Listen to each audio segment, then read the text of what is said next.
tab on the left side menu is where you add new pages or select existing pages to edit. The Pages tab has two groups of pages. The top group are the main default pages of your website or pages that you've created. These pages will also appear in the main website's menu navigation.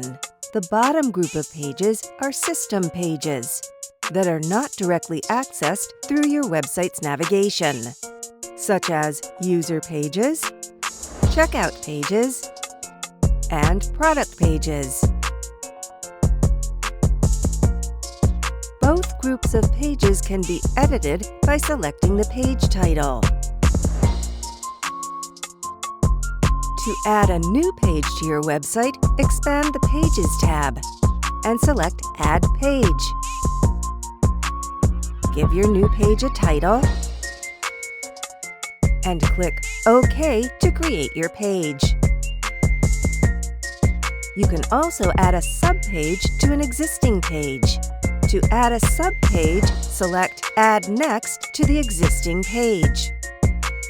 Once again, enter Page Title. Then click OK to create your subpage.